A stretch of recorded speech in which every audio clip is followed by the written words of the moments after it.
नमस्कार। आप देख रहे हैं हमारा खास कार्यक्रम द स्पेशल डिबेट।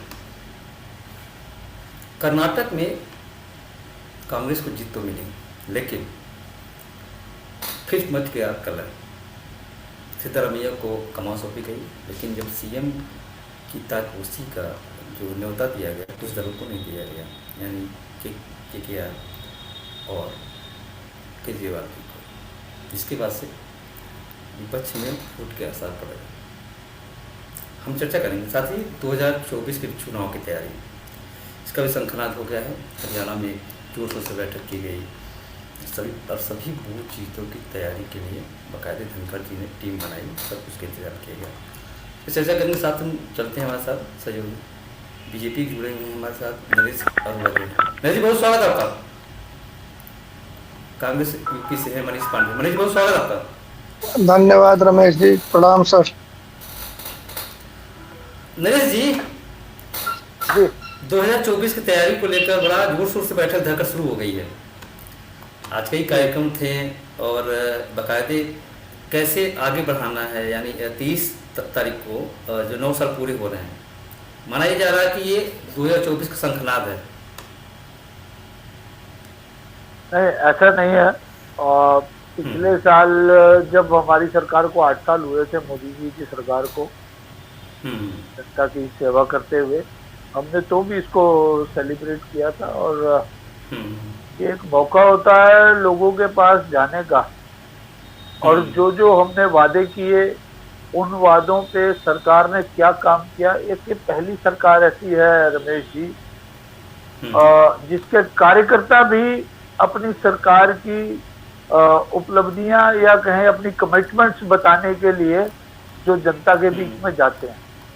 कई सालों से आपने भी सरकारें देखी, आप बड़े वरिष्ठ पत्रकार हैं। कोई सरकार का नुमाइंदा तो छोड़िए, कार्यकर्ता तो मतलब ही नहीं है कभी जनता के बीच में जाके उन्होंने बात की हो।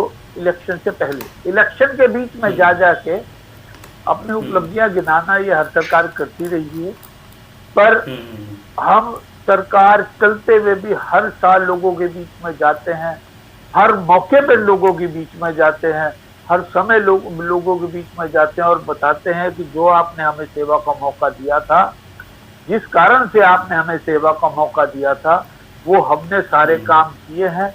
और इसके बीच में भी यदि आप कुछ चाहते हैं तो हम उसको भी ठीक कर सकते हैं। ये एक कम्युनिकेशन, 2 वे कम्युनिकेशन जिसको हम कह सकते हैं, ये हमारा जनता के साथ रहता है। उसी तरीके से हम इस साल भी पूरे 1 महीने के लिए जनता के बीच में जाएंगे और अपनी बात रखेंगे।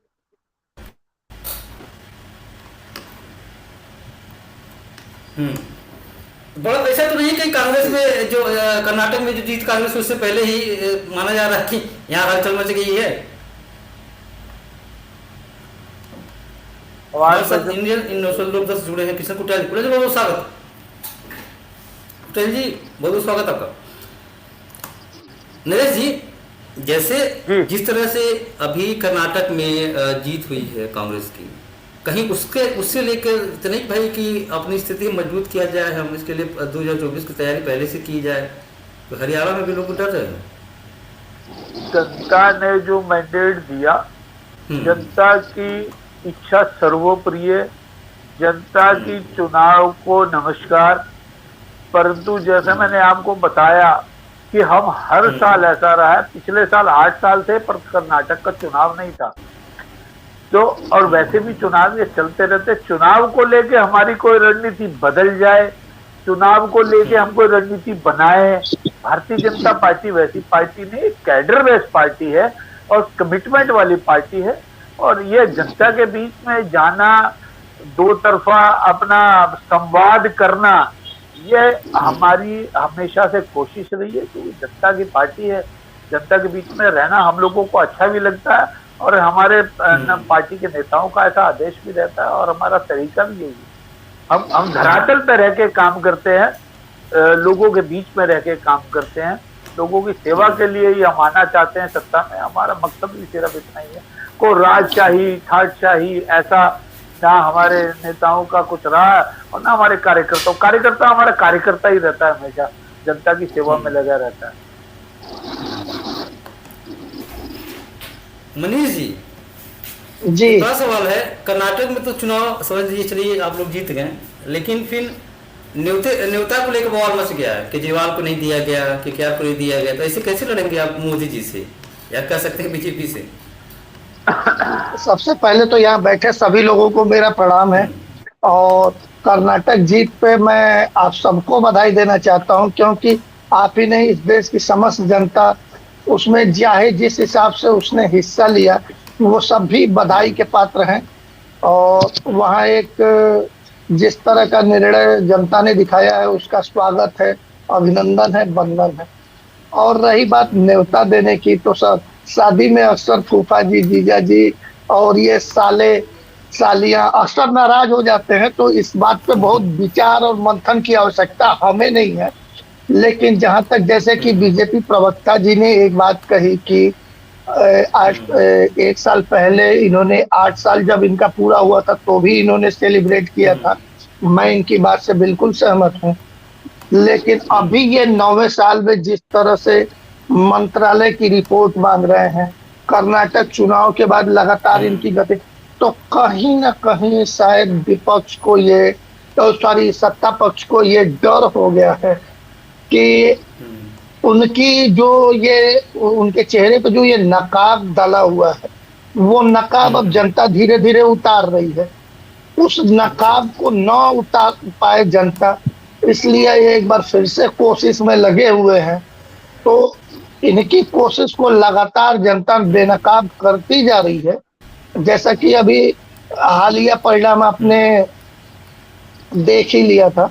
अभी इसके बाद 3 विधानसभा चुनाव हैं, उसके बाद लोकसभा के चुनाव होने हैं। तो इस चीज को लेके सत्ता पक्ष में एक बौखलाहट मची है। और रही ये सब, ये तो बहुत नॉमिनल बातें हैं कि न्योता को लेके फलाने नाराज हो गए, उनकी नाराजगी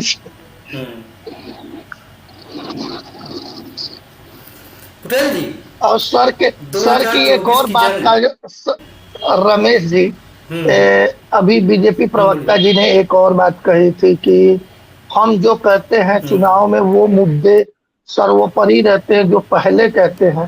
तो सर को मैं एक चीज याद दिला दूं, 2014 से पहले सर आपने आधार कार्ड के लिए भी गलत कहा था, एफडीआई के लिए भी गलत कहा था, इन तमाम सारी चीजों के लिए अभी यही सारी चीजें को आप बेस बना रहे हैं सर।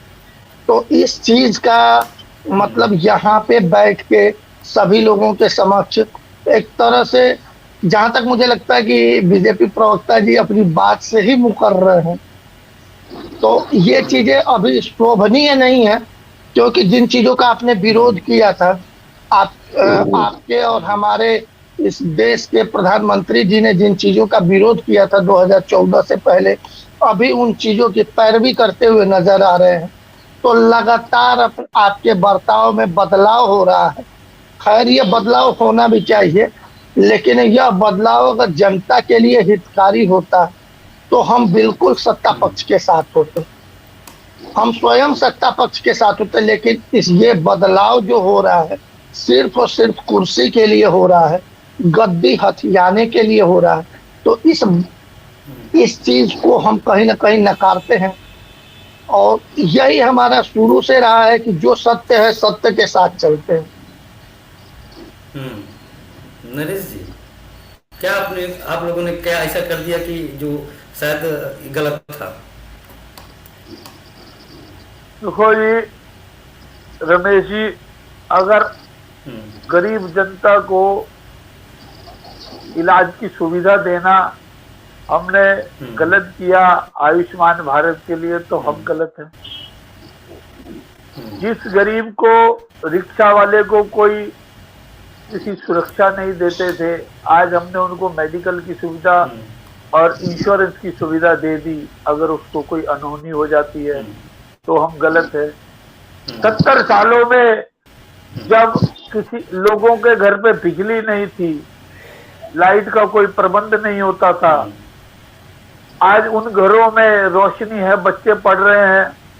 ये वादा हमने करके अगर पूरा किया तो हम गलत है। हर घर में नल से जल आएगा, स्वच्छ जल हर घर में मिल पाए, ये हमने वादा किया था और उसको पूरा किया, तो वो हम अगर उसको गलत कहते हैं तो हम गलत है। हमने 370 हटाने का वादा किया था और कुछ उस समय की सत्ताधारी पार्टियों ने और कुछ सदम राष्ट्रवादी जो नेता है उन लोगों ने उसका विरोध किया था और कहा था कि खून की नदियां बह जाएंगी अगर 370 हट के। आज वहां पे खुशहाली है, वो लोग देश के साथ जुड़ गए, एक संविधान वहां पे काम कर रहा है और इन्हीं के बड़े नेता वहां पे बड़ी बड़ी रैलियां ले जाके वहां तिरंगा अगर चढ़ाते हैं। अगर वो गलत है तो शायद हम गलत हैं।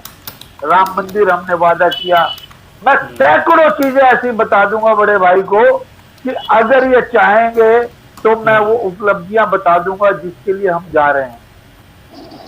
हम जिसके लिए जाके लोगों को बता रहे हैं कि आज तक तुम्हारी किसी ने चिंता नहीं की आयुष्मान के लिए कि आपको मेडिकल फ्री मिल जाए। किसी ने आईआईएम बनाने की कोशिश नहीं की, किसी ने आईआईटी बनाने की कोशिश नहीं की, किसी ने एम्स बनाने की कोशिश नहीं की, किसी ने देश तरक्की तेजी से कर सके ऐसी रोड बनाने की कोशिश कभी नहीं की। कोशिश हुई तो स्विस बैंक में अकाउंट खुल जाए ऐसी कोशिशें हुई। कोशिश हुई तो गमले में गोभी उग जाए करोड़ों रुपए की अरबों रुपए की जिसका टैक्स फ्री हो जाए, ये कोशिश हुई। कोशिश हुई तो घोटालों की कोशिश हुई, 2G 3G जीजा जी यही कोशिशें हुई। कभी देश की तरक्की के लिए सोचा नहीं गया। परिवारवाद की पार्टियों ने परिवार की सूची जिले इलाही को सलाम करते रहे हैं। भारतीय जनता पार्टी में कोई जिले इलाही नहीं है, भारतीय जनता पार्टी में कोई अफसरशाही नहीं है, भारतीय जनता पार्टी में परिवारवाद नहीं है। भारतीय जनता पार्टी में है तो जनता की सुनवाई होगी, जनता को किया वादा निभाया जाएगा। उसके लिए मुझे विपक्ष का कितना भी ताना झेलना पड़े, मेरे नेता को कितने भी अपशब्द दिए चाहे, वो अपशब्द हम उसको हार की तरह पहनेंगे और इनके गले में हार पहनाएंगे एक से। हमारे पास होगी और वो वाला हार इनके पास होगा। ठीक ठीक ठीक ठीक। पटेल जी, क्या कितना हरियाणा में राम राज आ गया? सब कुछ सब सही है? एक साल बस पैसे। हेलो, हाँ जी, दोबारा रिपीट करना। जी बोल रहे हैं, हाँ जिस तरह बोल रहे हैं कि भाई हमने तो सब कुछ कर दिया, पूरा राम राज आ गया। कितना राम राज आया हरियाणा? देखिए रमेश जी, अभी भारतीय जनता पार्टी के जो भाई प्रवक्ता है, फोटो क्लियर है ना? हाँ थोड़ा मोड़ लीजिए। हेलो, फ्रेम गड़बड़ है, फ्रेम गड़बड़ है। ऑटो रोटेट कर लीजिए, पोर्टेबल मोबाइल। रमेश जी, बोलिए मनीष जी। अच्छा, ऐसा ना हो कि मैं किसी के बीच में बोल रहा हूँ इस वजह से। नहीं बोलिए, मतलब अभी फ्रेम उनका नहीं सही है ना। आप बोलिए। जैसे कि अभी जैसे कि अभी भारतीय जनता पार्टी के प्रवक्ता जी ने तमाम सारी दलीलें दी, तो पहले तो मैं भारतीय जनता पार्टी जी के प्रवक्ता जी से ये पूछना चाहूंगा कि श्री राम जन्मभूमि का फैसला क्या आपने दिया था? पहली चीज। दूसरी चीज उनसे ये पूछना चाहूंगा, 370 पर भी शायद हमारे भारतीय जनता पार्टी के प्रवक्ता जी ने कुछ कहा था और उन्होंने ये कहा था कि उसके हटने से उन्होंने ये भी कहा था कि मैं माफी चाहूंगा अगर कहीं गलत हो जाऊं। आप कांग्रेस से हैं? जी आप कांग्रेस जी। तो भाई साहब, चलो अगर फैसला हमारा नहीं था, कोर्ट का था, तो क्या आप ये बताएंगे कि कोर्ट में आपने जो वो दिया था कि राम तो हुए ही नहीं, उसके बारे में जरा बताइए ना। आपने तो राम के होने पे ही सवालिया चिन्ह लगा दिया था भाई साहब। अच्छा ठीक है, आप राम के बारे में बात करते हैं, आप राम मंदिर की बात कर रहे हैं। आपको शोभा नहीं देता भाई साहब, कांग्रेस पार्टी को शोभा नहीं देता क्यों राम मंदिर के विषय में कोई सवाल उठाए। आप सर, कांग्रेस पार्टी को शोभा नहीं देता जो राम के होने पे ही सवालिया चिन्ह जिन्होंने लगा दिए थे, वो राम के बारे में बात करते हैं। सर कहां से इतनी हिम्मत लाते हैं आप लोग? ठीक है सर, अभी जितनी मतलब संजीदगी से मैंने आपको सुना, अगर सर आप अपने छोटे भाई को भी एक बार सुन ले तो सर मतलब ये जो हम लोगों की बहस है एक अच्छे मुद्दे पर जाएगी और एक अच्छा निर्णय सर। जी मैंने आपने सवाल किया था भाई साहब, मैंने उसी पे आपको पूछा कि राम मंदिर पे तो आपका अधिकार ही नहीं बनता बात करने का। अब दूसरी बात करेंगे तो मैं उस पे बात करूंगा। सर मैं आपसे एक चीज कह रहा हूँ कि जब तक आपने बोला उस बीच में मैंने नहीं बोला था, मैं सिर्फ निवेदन कर रहा था। हाँ बोलिए। हालांकि मैं उम्र में छोटा हूँ लेकिन फिर भी आपसे एक बातें पूछ रहा हूँ, एक छोटी सी बात पूछ रहा हूँ कि राम मंदिर का ताला, मुझे याद नहीं है लेकिन शायद आप बताएंगे साहब कि राम मंदिर का ताला सर्वप्रथम किसकी सरकार में खुला था और किसने खुलवाया था? तो राम का नाम लेके जनता को छलने का काम अगर किसी ने किया है तो ये सबको पता है, ठीक है। तो इस बारे में आप जैसे छद्मवादी पार्टी के लोग न ही बोले तो बेहतर है। यहाँ पे उत्तर प्रदेश में ना राम का नाम लेके आपने राम के नाम का एक फायदा उठाया और यहाँ पे गद्दी पाने में आप मतलब पूरी तरह से समर्थ हो गए। कर्नाटक में आपने हमारे आराध्य बजरंग बली का नाम लिया, बजरंग दल से जोड़कर बजरंग बली का, वहां पे आप असफल रहे, पूरी तरह से फ्लॉप रहे क्योंकि वहां की जनता ने आपको नकार दिया। तो ये जो आपका दिखावा है भक्ति के प्रति, मैं आपको आपके जरिए एक मतलब छोटा भाई होने के नाते एक सजेशन देना चाहता हूं कि राजनीति में धर्म को मत घुसेड़िए। अगर राजनीति आपको करनी है तो जनता के मुद्दों पर करिए। और दूसरी चीज कि धर्म की राजनीति तो होनी ही नहीं चाहिए, राजनीति में धर्म होना चाहिए, ये आवश्यक है सर। आप करें तो ठीक, हम अपने धर्म की बात करें तो गलत। देखिए साहब मैंने आपके बीच में नहीं बोला था साहब, एक बार मेरी बात सुन ले। ऐसा नहीं है भाई साहब, संदेश गलत चला जाएगा ऐसे। आप गलत चलिए सर, मैं गलत चीज को चिल्ला चिल्ला के कहेंगे वो सही नहीं हो जाएगा, पर आप उतना क्लिपिंग चलाएंगे, फिर आप उतना ही क्लिपिंग चलाएंगे, आप उतना ही क्लिपिंग चलाएंगे कि प्रवक्ता भारतीय जनता पार्टी के प्रवक्ता बैठे रहे और हमने खूब उधेड़ दी बखिया। भाई साहब ऐसा है नहीं। मैं पूछता हूँ जवाब कि आपने पहली बार मैं इस चीज का स्वागत कर रहा हूं कि आपने मीडिया पे सवाल उठाया, मुझे बड़ा खुशी हो रहा है सर, बहुत ही अत्यंत खुशी हो रही है कि आप मीडिया को यह कह रहे हैं कि मीडिया हमारी बात दिखा रहा है, बहुत खुशी है सर। दिखाने के लिए बैठे किसी का वो तो इसीलिए हम तो सबको दिखाएंगे, विपक्ष को दिखाना है, सरकार को भी दिखाना, हमारा काम वही है। हमारा काम थोड़ी ना हमारे ऊपर सवाल खड़े। हम क्लिप वो देखिए, मैं बीजेपी प्रवक्ता जी को धन्यवाद कर रहा हूँ, वो बकायदे क्लिक करते हैं। हमारा काम दिखाना होता है, फिर कोई तरह हो, हमारे लिए सब एक तरह है, चाहे बीजेपी हो, चाहे जेजेपी हो, चाहे इंडियन नेशनल का काम, फिर चाहे नवनिर्माण पार्टी हो। हलफनामे के बारे में बता दीजिए। जब कर्नाटक और ये सब बताया, जब आपने राम जी के बारे में इतनी चर्चा कर दी, हलफनामे की भी कृपया जरा उस पर भी प्रकाश डाल दे तो सबका ज्ञानवर्धन हो जाएगा भाई साहब।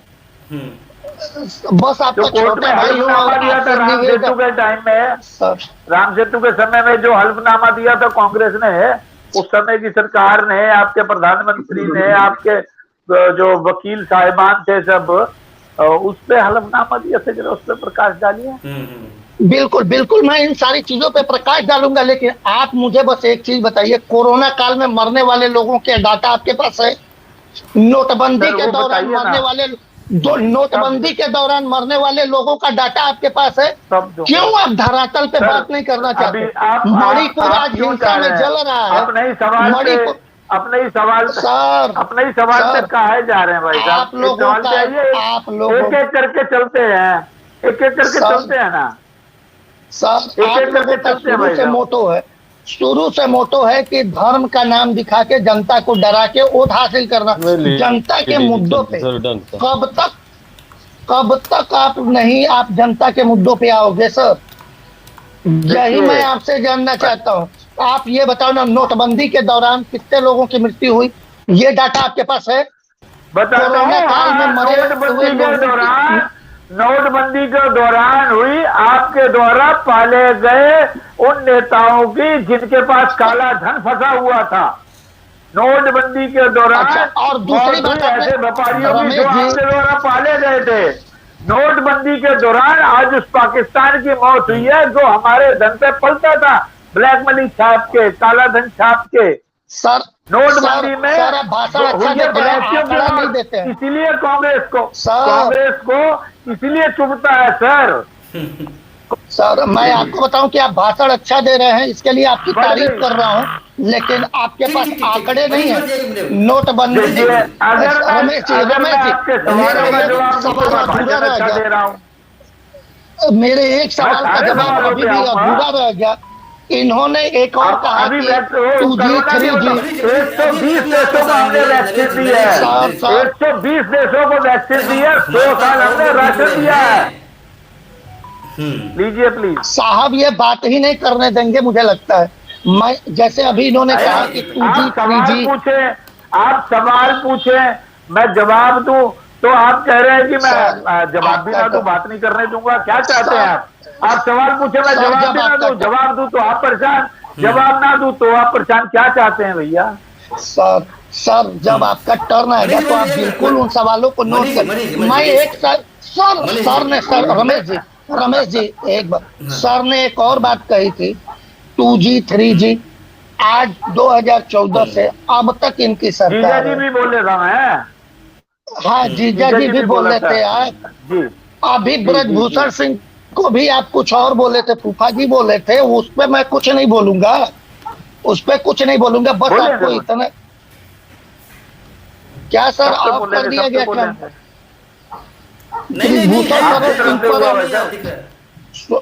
सॉरी रमेश जी, जैसे इन्होंने 2G 3G जीजा जी फूफा जी दुनिया भर का कहा, 2014 से लगातार इनकी सरकार है, ठीक है। एक आरोप अगर इन लोगों ने सिद्ध कर दिया हो तो आप मुझे बताओ, एक चीज, बस एक चीज, आखिर जब पूरी तरह से चल रहे हैं आपके बड़े नेता, अरे आपके बड़े नेता जमानत पे चल रहे हैं भाई साहब। ताड़ीपार का केस किस पे है? आप इस तरह की अगर बातें करोगे तो आप मुझसे सुनो, आपकी भाषा में मैं आपको समझाता हूँ। जज लोया का केस किस पे है? 153 मुकदमे किस पे हैं? सर डाटा बेसिस बात करिए। 2014 के बाद से आपकी सरकार रही, 2014 से आपकी सरकार रही, आपने कितने घोटालों को साबित कर लिया। बस एक चीज मुझे बताओ, कौन आपको रोक रहा था? कौन रोकने वाला था? इसका जवाब आप मुझे दो ना। चिंता मत कीजिए, सीबीआई में जब जाते तो आप ही सीबीआई का घेराव करते हैं भैया, घेराव करके बैठ जाते हैं फिर वहां पे। इसके पहले आपने क्या किया था? जांच नहीं होने देते हैं, आप जांच नहीं होने देते हैं, जांच होने दीजिए ना। क्या बातें कर रहे हैं? सुनिए नरेश जी, मनीष जी, सबसे बड़ा ये बात देखिए, ठीक है, अब आरोप प्रत्यारोप लगे, क्या हुआ क्या नहीं, सबसे बड़ा आज हमारा जो टॉपिक यही है, चुनाव की तैयारी क्या, मतलब ठीक है, कई आरोप आप पे भी लगे, कई आरोप आप पे भी लगे। हमारा मानना ये है कि मतलब नहीं होता है, कोई सार्थक पहले पटेल जी, अगर राज्य में चुनाव होता है हरियाणा में, तो आपकी पार्टी किस लेवल तैयारी आप क्या है? Ramesh ji, Indian national Lokdal party की तैयारी जो है वो बड़ी जबरदस्त है, क्योंकि धरातल पर जो है कि इंडियन नेशनल लोकदल पार्टी जो है कि वो काम कर रही है। और चौधरी अभय सिंह चौटाला जी जो इलाहाबाद से विधायक हैं, पूर्व प्रतिपक्ष नेता रहे और पार्टी के प्रधान महासचिव हैं। जनता से रूबरू के लिए जो है कि पदयात्रा जो उनकी शुरू है और लगभग जो है कि यात्रा को है ना 72-73 दिन के करीब हो चुके हैं। और जो है कि इंडियन नेशनल लोकदल पार्टी जो है कि वो लोकहित में कार्य करती है और जो मैं अभी भाई भारतीय जनता पार्टी के प्रवक्ता को भी सुन रहा था, उन्होंने कहा कि कभी किसी ने कोई काम नहीं किया, लेकिन आज तमाम जो कार्य है वो भारतीय जनता पार्टी की सरकार ने ही की है, पहले किसी ने कोई काम नहीं किया है। और मैं प्रवक्ता महोदय जी से पूछना चाहूँगा, आज बेरोजगारी इतने बड़े पैमाने पे क्यों है? और दूसरा जो है कि आपने कहा कि कांग्रेस के काल के अंदर घोटाले हुए हैं, इसमें कतई कोई शक नहीं है, लेकिन भारतीय जनता पार्टी के जिस भी अधिकारी को, जिस भी नेता को उठाए तो लेकिन वही व्यक्ति जो है कि भला निकलता है। और आज भी जो है कि माननीय मुख्यमंत्री महोदय के जो ओएसडी है, और ओएसडी ने जो है कि 20 दिनों के अंदर किस प्रकार से जो है बड़े जो है कि प्रॉपर्टी को बेच करके जो है कि कंपनियां बना करके और अपनी वाइफ, पत्नी और बेटे को इन्वॉल्व करके जो है कि किस प्रकार से उसने जो है कि पैसे कमाने का काम किया। और पहले यही आरोप जो है कि मुख्यमंत्री महोदय के ओएसडी जवाहर यादव जी पे भी जो है कि लगे हैं। और जो है कि इस सरकार के अंदर जो है हम देखते हैं कि आज हरियाणा प्रदेश 3.5 लाख करोड़ के कर्ज के अंदर जो है कि वो डूबा हुआ है। आज जनता इस बात को पूछ रही है, आप लोगों ने जो है कि जनता को जो है कि लूटने का काम किया, आपका अधिकारी लूटने का काम करता है, कहीं पर रजिस्ट्री घोटाला होता है, कहीं पर फर्जी आईडी घोटाला होता है, कहीं पर नगर निगम घोटाला होता है, नगर निगम के अंदर कहीं पर स्ट्रीट लाइट घोटाला है, कहीं पर सफाई के नाम पर ठगी है। तो लेकिन आज आप जो है कि शराफत का चोला डाल करके आप कहते हैं कि हम हर घंटे 24 घंटे जो है कि जनता के बीच में होती हैं। भारतीय जनता पार्टी का ये करैक्टर है कि भारतीय जनता पार्टी जो है, जो वायदे कुछ और करती है और उसका लाभ कुछ और किसी को जो होता है। आज जो है कि जो वायदे जो है कि भारतीय जनता पार्टी की सरकार ने जो आज जो सत्ता पक्ष के अंदर है, और जब सत्ता को संभालने का काम जो है कि भारतीय जनता पार्टी ने किया, 2014 के जो आपके वायदे हैं, क्या आप उन वायदों के ऊपर खरे उतरे हैं?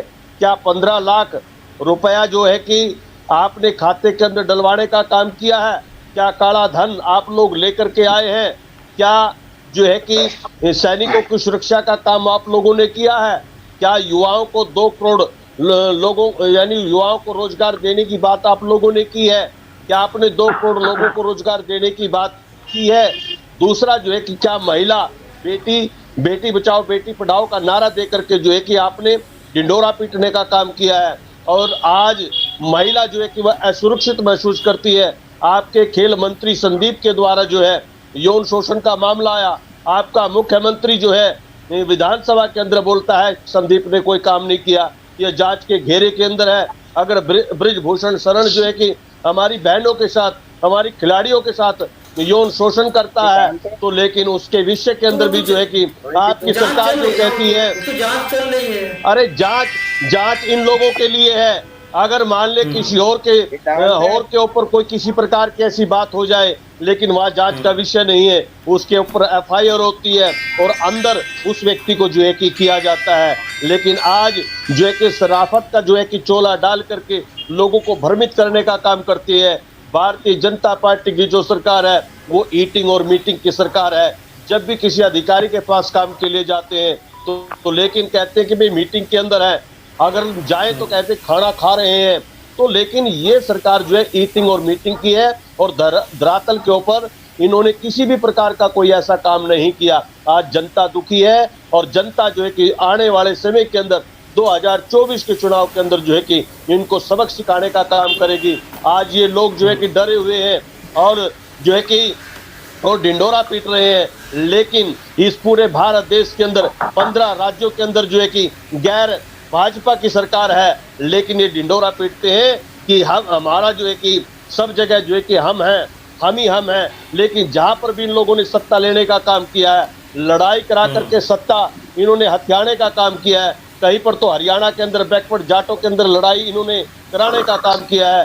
राजस्थान के अंदर गुजरों के अंदर जो है और साथ में जो है कि मीना के अंदर लड़ाई करा करके वहां पे सत्ता जो कि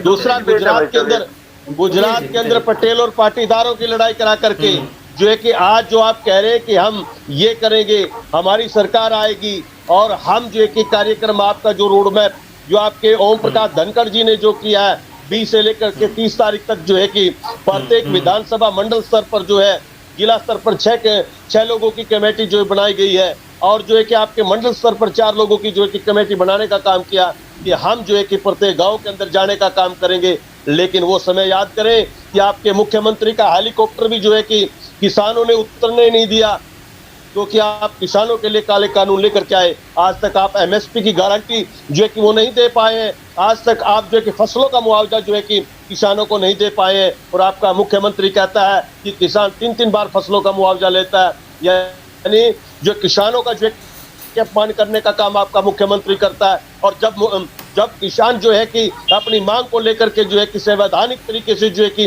वो आंदोलन करता है, मांग करता है, तो आप उनको आंदोलन जीवी का नाम देते हैं। तो शर्म आनी चाहिए आप लोगों को। और आप किस मुंह के साथ जो है कि जनता के बीच में जो है कि वो जाने का काम करेंगे, फिर कहते हैं कि हमने नौकरी देने का काम किया है। मैं आपसे पूछना चाहता हूँ, आप मेरे गाँव के अंदर आकर के देखें, मेरे गाँव से ही विधायक है आपकी विधानसभा घरौंडा के अंदर, एक घर से उसने 14 लोगों को नौकरी दिलाने का काम किया है। एक आरएसएस का मेंबर है, उसके घर से 3-4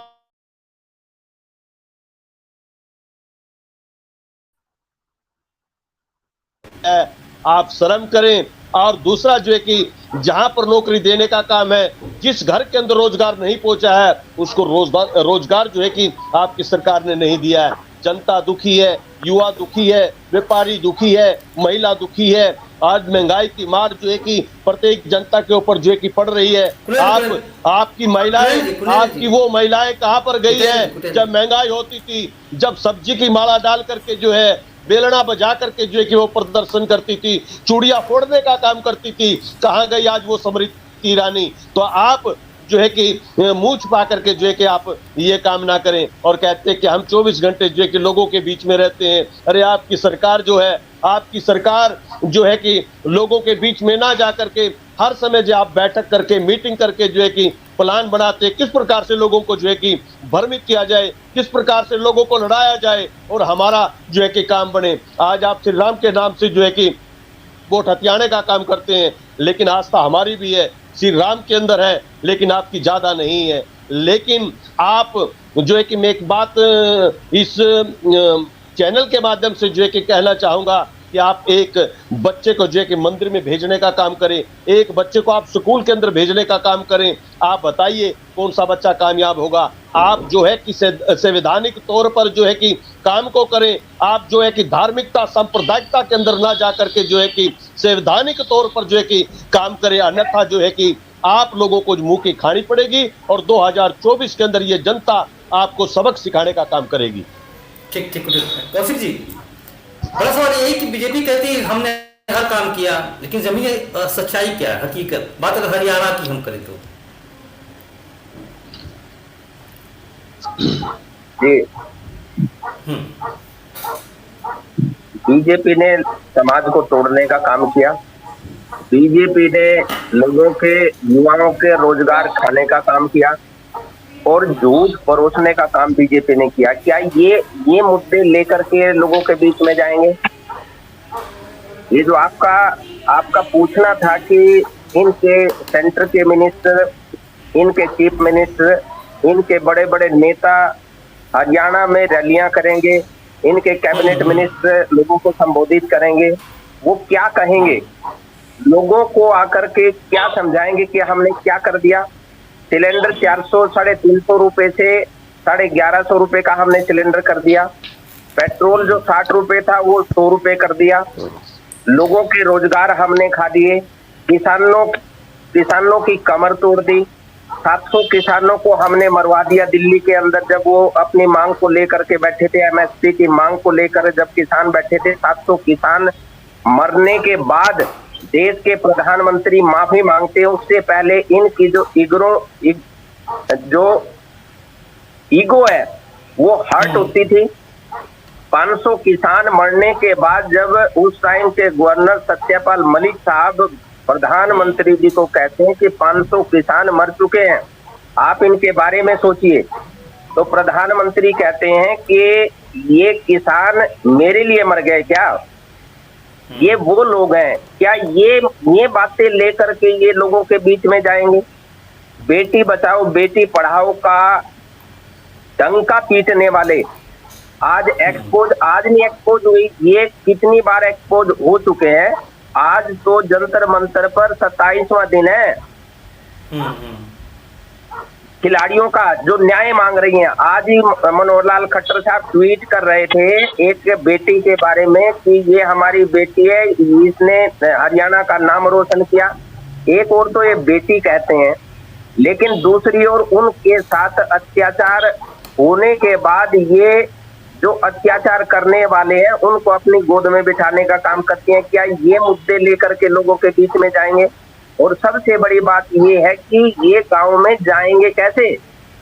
किसानों को मारने वाले, किसानों को बर्बाद करने वाले गांव में जाकर के किसको भाषण सुनाएंगे और इनका भाषण सुनेगा कौन?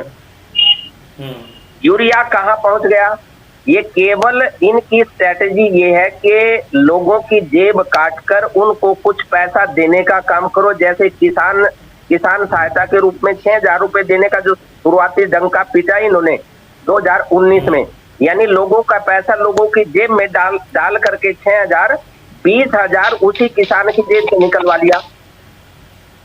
अब ये इन्होंने झूठ बोलने का ठेका जो उठा रखा है उसको कायदे से वो करते हैं, उसको फलीभूत करते हैं, लेकिन देश की जनता जान चुकी है। ये बोलते हैं कि हम हर हफ्ते, इनका कहना दावा है इनका, और ये पूरे इश्तिहार लगवाएंगे। नरेंद्र मोदी सरकार ने 8.5 साल में 6,400 करोड़ से ज्यादा के इश्तिहार के ऊपर देश का पैसा फूंक दिया, जो आम व्यक्ति के टैक्स पेयर का पैसा है। 6,400 से ज्यादा 1,000 करोड़, यानी इतने पैसे से कितना देश का फायदा हो सकता है? कितनी सड़कें बन सकती थी, कितने स्कूल बन सकते थे, कितने हॉस्पिटल्स बन सकते थे। लेकिन ये दावा करते हैं कि हर हफ्ते हमने एक यूनिवर्सिटी खोलने का काम किया, और 9 साल में 468 यूनिवर्सिटी बनाने का काम किया। वो कहाँ यूनिवर्सिटी इन्होंने बनाई, ये लोग पूछेंगे इनसे। हर दिन 2 कॉलेज, एक दिन में 2 कॉलेज बनाने का काम रिकॉर्ड कायम किया मोदी सरकार ने, यानी 730 कॉलेज एक साल में, और 9 साल में 6,570 कॉलेज इन्होंने बना दिए। लेकिन कहाँ चांद पर बना दिए, या पाकिस्तान में बना दिए, अफगानिस्तान में बना दिए, या अमेरिका में बना दिए, ये राम जाने। हर रोज एक ITI खोलने का काम इन्होंने किया, यानी 3,285 ITI खोल चुके हैं ये, लेकिन कहाँ खोल चुके हैं ये मालूम नहीं है। इनका कोई मंत्री अगर बीमार होता है, इनका कोई बड़ा अफसर बीमार होता है किसी भी सरकारी हॉस्पिटल में, उसके इलाज का स्टैंडर्ड इनके पास नहीं है। ये मेदांता में जाएंगे, आपके टैक्स, आपकी जेब का पैसा, मेरी जेब का पैसा जो टैक्स के रूप में सरकार को दिया जाता है, वहां बड़े बड़े बिल और 5 स्टार फैसिलिटी लेकर के ये अपने घर आते हैं, स्वास्थ्य के नाम पर नौटंकी करते हैं। जबकि इन्होंने एक भी हॉस्पिटल पूरे प्रदेश में ऐसा नहीं बनाया जो PGI के लेवल का हो। हर डिस्ट्रिक्ट के अंदर जरूरत है, जब एक प्राइवेट हॉस्पिटल, यानी प्राइवेट डॉक्टर एक हॉस्पिटल खड़ा करता है, बैंक से लोन लेकर के खड़ा करता है और उसको अच्छे से चलाता है, और एक शहर में कम से कम 100-200 प्राइवेट हॉस्पिटल होते हैं, और वो सारे कायदे से चल रहे होते हैं, लेकिन वो लोगों की जेब काटने का काम करते हैं एक तरीके से। जबकि जरूरत इस बात की है कि सरकार पैरेलल ऐसे हॉस्पिटल बनाए, वहाँ डॉक्टर्स हों, वहाँ मेडिकल फैसिलिटीज हों, वहाँ एम्बुलेंसेज हों, और जितना भी इंफ्रास्ट्रक्चर हो वहाँ प्रोवाइड करवाए। लेकिन ये डंका पीटने वाले लोग हैं, इनको हेलीकॉप्टर चाहिए, इनको महंगी महंगी गाड़ी चाहिए, और कहेंगे हम तो बहुत साधारण व्यक्ति हैं। खट्टर साहब साधारण व्यक्ति का नारा दे करके कि मनोहर लाल खट्टर यशस्वी मुख्यमंत्री बहुत साधारण तरीके से रहते हैं, लेकिन चलते कितने करोड़ की गाड़ी में है? स्वदेशी का नारा देते हैं ये कि स्वदेशी स्वदेशी, लेकिन चलेंगे विदेशी गाड़ी में। ये सब प्रदेश के लोग इनको देख चुके हैं, इनको जान चुके हैं और ये पूरी तरीके से एक्सपोज हो चुके हैं। 2019 में इन्होंने नारा दिया था, यानी डंका पीटने का काम किया था कि अब की बार 75 पार, अब की बार 75 पार, लेकिन वो आई कितनी? 40 सीटें। इनके साथ गठबंधन किया जो इनको डाकू कह रहे थे, जो मनोहर लाल खट्टर और इसकी पूरी कैबिनेट को डाकू करार दे रहे थे, उनके साथ ये आज सरकार गठबंधन में चलाने को मजबूर है। और वो जेजेपी वाले, यानी कहां चौधरी देवीलाल जी का नाम, जहां वो युग पुरुष थे, इसमें कोई संदेह नहीं है। किसानों का सम्मान करने का काम चौधरी देवीलाल जी ने किया, लेकिन इन्होंने किसानों का बंटाधार जेजेपी ने करने का काम किया। किसान जब धरने पर बैठे हुए थे, जेजेपी के लोग वहां पर नहीं पहुंचे, जबकि नैतिकता के आधार पर एक व्यक्ति ने हम उनको साधुवाद देंगे, अभय चौटाला को हम साधुवाद इसलिए देंगे कि उन्होंने वो रेजिग्नेशन दे के दिखाया। ये केवल राजनीति की बात नहीं है, लेकिन जेजेपी ने जिनको वो डाकू कह रहे थे, डाकुओं के साथ मिलकर के आज वो सरकार चला रहे हैं क्या? देश को लूटने का, प्रदेश को लूटने का काम वो कर रहे हैं क्या? आज बेटी बैठी हुई है न्याय की मांग को लेकर के, लेकिन वो किस बिना पर लोगों के बीच में चुनाव का एजेंडा लेकर के जाएंगे कि हम बेटियों का सम्मान करते हैं, बेटियों के साथ खड़े हैं, उनके स्वाभिमान के साथ खड़े हैं। बीजेपी तो पूरी तरीके से एक्सपोज हो चुकी है। ये काला धन लेकर आने की बात करते थे, बाबा रामदेव पता नहीं कितने आंकड़े पेश करते थे लोगों के बीच में। अब बाबा रामदेव जो पतंजलि के नाम पर लाला रामदेव हो चुके हैं, जो इनका पूरा एजेंडा चलाने का काम 2014 से पहले करते थे, उनकी एक दंत मंजन आती है, कांति दंत मंजन। आप ये देखिए कि वो ग्रीन लेबल लगा हुआ है, उसमें मछली की हड्डियां या मछली का एक्सट्रैक्ट यूज किया जाता है और उस पर लीगल नोटिस भेजने का काम किया गया। प्रोडक्ट जिस तरीके से पतंजलि ने लोगों को बेवकूफ बनाने का काम किया, आज वो व्यक्ति भ्रष्टाचार पर चुप है। आज वो व्यक्ति सरकार से सवाल नहीं पूछता कि काला धन लाने की जो बात थी, वो काला धन आया कहां से? वो काला धन लेके क्यों नहीं नरेंद्र मोदी सरकार लेके आ रही है? भ्रष्टाचार की बात करते हैं तो भ्रष्टाचार में आकंठ डूबे हुए लोग हैं। ये कहते हैं कि हम परिवारवाद के खिलाफ है, इनको तो मौका नहीं मिला। जितने ज्यादा पारिवारिकवाद इनके अंदर है वो दूसरे में है ही नहीं, इनको क्योंकि मौका नहीं मिला। जितने भी नेता बीजेपी के, उनके बच्चे, अगर वो पुराने नेता है, उनके बच्चों को टिकट दी जाती है, उनको मंत्री बनाने का काम किया जाता है। तो ये परिवारवाद का जो ये डंका पीटते हैं, वो भी पूरी तरीके से एक्सपोज हो चुका है। अब जो तुगलकी फरमान नरेंद्र मोदी की ओर से जारी होता है, वो भी लोगों, देश और प्रदेश की जनता ने बाखूबी तरीके से देखा। लेकिन ये इनका जो एजेंडा है वो पूरा एक्सपोज हो चुका है। इनका काम अब चलने वाला नहीं है। ये आखिरी सरकार है बीजेपी की। बीजेपी का इतिहास भी रहा है कि अगर इन्होंने किसी पार्टी के साथ गठबंधन किया, उस पार्टी को खा गई बीजेपी। आप हरियाणा का उदाहरण ले लीजिए, बीजेपी ने हरियाणा विकास पार्टी से गठबंधन किया, हरियाणा विकास पार्टी खत्म। बीजेपी ने इनेलो के साथ गठबंधन किया, वो भी एक तरीके से इन्होंने रसातल में पहुंचा दी, उनको खाने का काम इन्होंने किया, उस परिवार को ही तोड़ दिया बीजेपी ने। बीजेपी ने हजका के साथ हरियाणा में गठबंधन किया, हजका खत्म, उसको बर्बाद कर दिया, खत्म कर दिया। आज वो व्यक्ति इनके तलवे चाटने के लिए बीजेपी में ही चला गया। 10 साल कांग्रेस के खिलाफ भ्रष्टाचार की लड़ाई लड़ते हुए उसी पार्टी को कांग्रेस में मर्ज करके, और जब मामला उठा जब खुद के ऊपर बनाई तो फिर उसमें बीजेपी में चले गए। यानी कहने का भाव ये है कि बीजेपी में आज बीजेपी के लोग नहीं है, बीजेपी के लोग खून के आंसू खड़ा किया, उनको रसातल में पहुंचाने का काम आज बीजेपी ने कर दिया है। आप आडवाणी जी का नाम आप देख लीजिए, बीजेपी की 3 धरोहर, अटल, आडवाणी, मुरली मनोहर। अटल जी तो चले गए, आडवाणी को कितने तरीके से इन्होंने साइड लाइन किया या उनका कितने तरीके से मान सम्मान किया। मुरली मनोहर जी, जोशी जी कहाँ है वो आप देख लीजिए। आज केवल 2 व्यक्ति बीजेपी में है, तीसरे व्यक्ति का नाम आप लेते रहो लेकिन उसकी चलेगी नहीं। कहने का भाव ये है कि बहुत जल्दी हरियाणा में भी फेरबदल हो सकता है, लेकिन ये फेरबदल भी कर लें या कुछ कर लें, इनकी सरकार आने वाली नहीं है, क्योंकि एक्सपोज हो चुके हैं।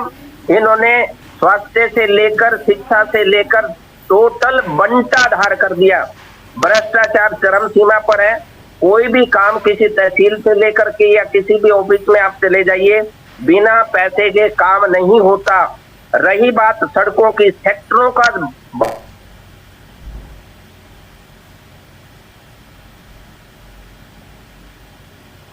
कुरुक्षेत्र के से बर्बाद कर दिया है। बर्बाद इसलिए कर दिया, जो सड़कें थी उनको खत्म करके एक विशेष व्यक्ति की टायल लगाने का काम किया। और उस टायल की कीमत अगर आपको बताई जाए, आप आरटीआई से पता कर लीजिए, वैसे पता कर लिए, 86 रुपए तक का दाम उन टायलों के लगाए गए हैं। तो ये कौन सी ईमानदारी की बात करते हैं। कहने का भाव ये है कि भ्रष्टाचार चरम सीमा पर है, इनके पास कहने के लिए कुछ नहीं है, ये गांव में जा नहीं सकते।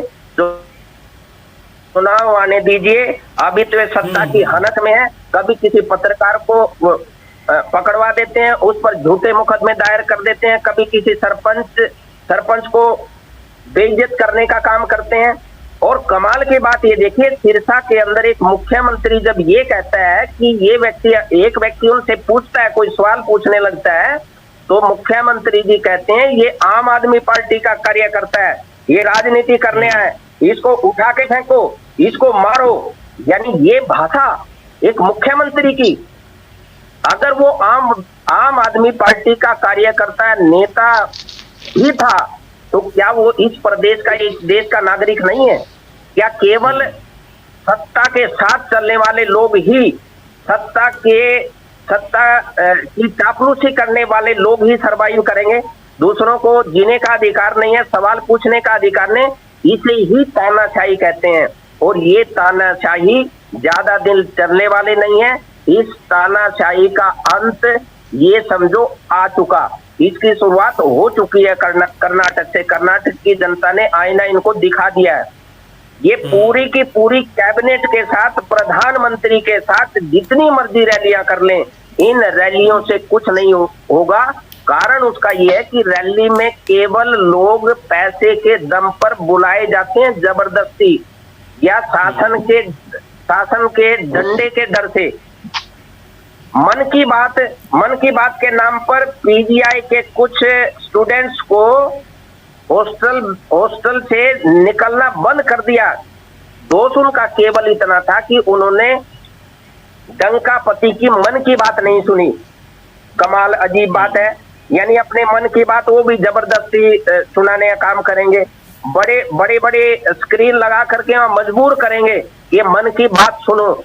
और इनके नेता वहां पूरे काम झाम के साथ, हालांकि कुर्सियां इनकी खाली पड़ी रहती हैं, मन की बात कोई सुनने वाला नहीं है।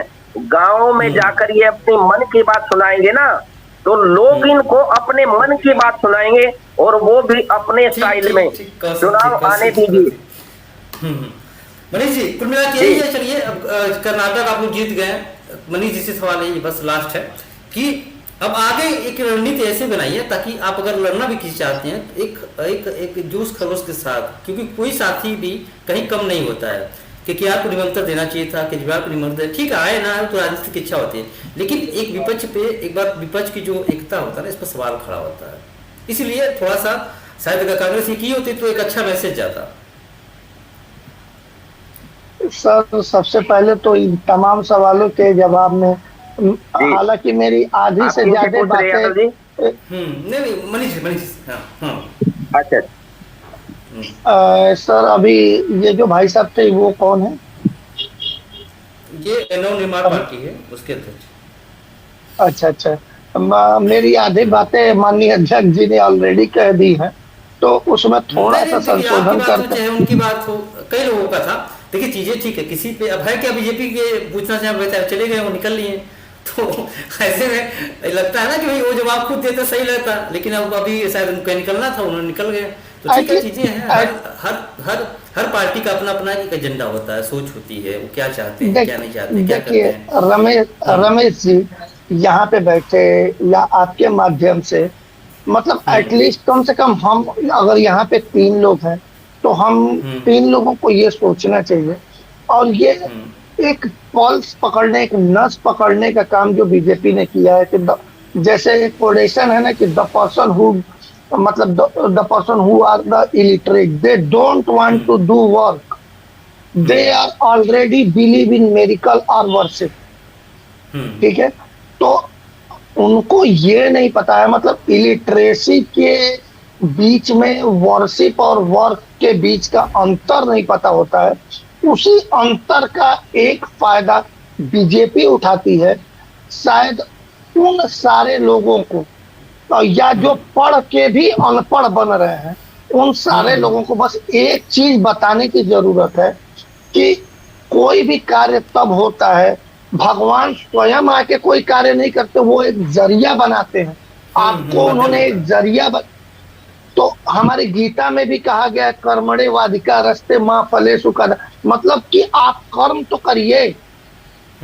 तो इन सारी चीजों को दरकिनार करते हुए वो लोग जिस तरह से धर्म को राजनीति में परोस रहे हैं, कुछ दिनों बाद तो मुझे ये भी डर लगता है कि शायद 1 पीढ़ी या 2 पीढ़ी बाद वो धर्म का एक नया प्रारूप जिस तरीके से तैयार करेंगे, उस प्रारूप में भगवान ने जो रास्ते हमें बताए हैं या हमारे बड़े बुजुर्गों, उन रास्तों का भी चयन सिर्फ और सिर्फ ये विशेष पार्टी करेगी। आप स्वयं देख लीजिए कि कभी भी इनकी बातों में अगर धर्म की ही ये बात करते हैं तो इन्हें स्वयं ही नहीं पता होता है कि धर्म का असली मायने होता क्या है। धर्म का मायने इनको समझने की आवश्यकता है। जैसे कि अभी एक छोटा सा अगर मैं एग्जांपल देना चाहूँ, रमेश जी आप समझिएगा इस बात को, कि भगवान ने जब इस सृष्टि का निर्माण किया था तो इस सृष्टि के निर्माण पे लोगों को लगा कि ये चीजें तो सिर्फ भगवान कर सकते हैं। भगवान मानव योनि में पैदा होकर उन सारे कष्टों को सहते हुए उन्होंने एक कार्य करके दिखाया, तब वो मर्यादा पुरुषोत्तम श्री राम कहलाए। अब उनके उस बताए रास्ते पर हम कितना चल रहे हैं, कहीं से भी मर्यादा पुरुषोत्तम श्री राम जी का नाम क्रूरता में इस्तेमाल जब होता है, बड़ा दुख होता है रमेश जी उस समय कि हम क्रूरता के समय एक ऐसे आदमी का नाम इस्तेमाल कर रहे हैं जो हमारे लिए न्याय का, ममता का, करुणा का प्रतीक है। तो एक तरह से ये देखा जाए तो ये धर्म की भी परिभाषा बदलते जा रहे हैं। तो ना तो ये धर्म के लायक है, और राजनीति की बात तो जैसे भाई साहब ने अभी बता दी कि किसी भी तरीके से जनता के मुद्दे पर खड़े नहीं उतर पा रहे हैं। रही बेटियों के, पहला नारा इनका था बेटी बचाओ बेटी पढ़ाओ, आज हमारी हरियाणा की बेटियां बैठी हुई हैं। कुछ दिनों पहले आपने देखा था कि हाथरस में एक बेटी के साथ कैसे अत्याचार किया गया था, ये किसी से छिपा नहीं है। आपने देखा था कि एक बलात्कारी जब जेल से छूटता है तो उसको फूलों की माला ये लोग पहना के उसका स्वागत करते हैं। अभी कुछ दिनों पहले आपके पास एग्जाम्पल है कि एक बलात्कारी के फेवर में ये लोग तिरंगा यात्रा तक निकाल देते हैं। तो इनका पूरी तरह से जो एक कहा जाता है कि मेंटल लेवल गिर चुका है, और वो सिर्फ और सिर्फ इनका लेवल एक चीज पे कार्य कर रहा है कि एन केन प्रकारेण मुझे किसी तरह गद्दी हासिल करनी है। खैर कर्नाटक की जनता ने और आप मीडिया के ठीक दोस्तों ने ठीक और ठीक तमाम ठीक। जागरूक लोगों ने इस चीज का मौका उन्हें नहीं दिया। अगर उनको यहाँ भी मौका मिलता तो वो अपनी चाल चलने में कहीं भी कम नहीं थे। लेकिन बहुत शुक्रगुजार हूँ वहां की जनता का कि ऐसे फरेबियों ऐसे मतलबियों का उन्होंने साथ नहीं दिया। ठीक है मनीष जी, बहुत बहुत शुक्रिया, क्योंकि समय का थोड़ा अभाव। अमित कौशिक जी बहुत धन्यवाद, आप लोगों ने समय दिया। थोड़ा सा समय का अभाव इस वजह से। तो बड़ा सवाल यही है, विपक्ष की एकजुटता एक नहीं हो पा रही है। हालांकि बीजेपी मंथन कर रही है, पूरा जोश खरोश के साथ तैयारी भी कर रही है, जुटी हुई है।